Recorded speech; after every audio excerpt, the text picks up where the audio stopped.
Welcome into the Inside Carolina Position Preview Podcast. We're previewing the players on UNC's 2021-22 team. Today we're talking about Puff Johnson.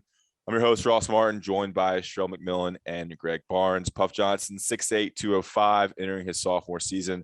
Last season was cut short with a broken foot injury, I believe. He only played in 14 games, and in those 14 games, only averaged 4.1 points. Only scored 1.1 per game. Not much shooting, 42.9% from the field. But we really didn't get to see what Puff Johnson can be. Sherrell, you cover his recruitment. You know that family pretty well. What can we expect from Puff Johnson as a sophomore? I think you consider this kind of his freshman year in terms of actually getting time on the court in real games. I expect a lot from him, honestly. I think he is someone who, again, we didn't get to see last year, and so people are kind of forgetting about him. But he's a talented player. And I think another thing people don't realize is that you put him beside Leaky, he's just as tall as Leaky and a little bit longer as far as his arms are concerned. So he can be someone who can play some great defense, I think. You're not going to find many 6'8" wings in the ACC with long arms. So he has the potential, in my opinion, to really blanket some of the other threes in the conference and play some good defense from the wing. And he's a good rebounder for his size as well. He doesn't look it, but he's really tough. He's really strong. He likes to get in there and battle. And then, above all else, I think he can be a really capable three-point shooter. I mean, in my opinion, and this is going to sound hyperbolic, I don't mean it to be, but he's kind of the prototypical UNC 3 in my mind because he's low usage. He has long arms, which means he can play great defense. He's very unselfish, and he can knock down threes, and he doesn't mind rebounding. So you add all that up, and that's kind of what the UNC 3 has been for a long, long time. And I think Puff Johnson has all those qualities. Yeah, and I think one thing that's important to remember, not to compare him to Cam Johnson, but Cam Johnson was a late bloomer as well. Not really thriving until he really got to UNC in his last year at Pitt. So that maturity and building up your physical body is important for Puff as well. Greg, we saw him in, 14 games. What was your takeaway from him as a freshman and what do you expect from him as a sophomore? Well, I think Sherrell hit on a key point there is that one of the things we really heard from the coaching staff last preseason and early in the season is that he was actually a better rebounder than his brother.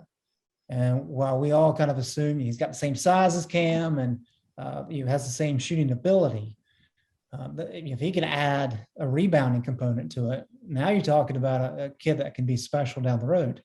And I would just remind people that think about Walker Kessler's trajectory last year, because he had the situation with COVID in the preseason.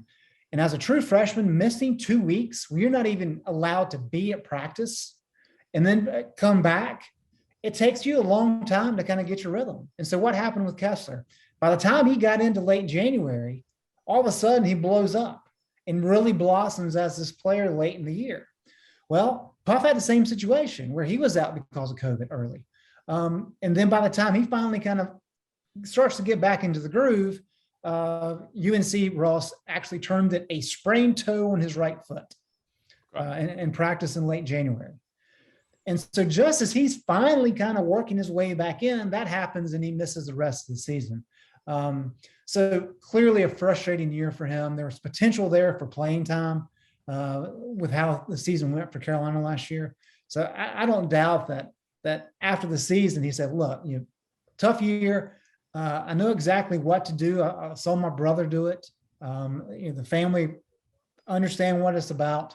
And so I fully expect him to come back in with a chip on his shoulder with the possibility of kind of making a step forward, because as Sherrell laid out, he's got a lot of things working for him, potential-wise, athleticism-wise, size-wise, and it'll be interesting to see how Hubert Davis uses him this year. Yeah, and we had Hubert on, I think, late August, and he said that Puff's not 100% yet in terms of full court, 5-on-5, full contact action. So as we record this in mid-September, keep that in mind. And also to clarify, Kessler and Johnson were just exposed to COVID.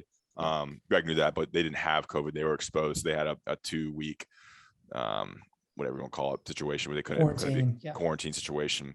All right, guys.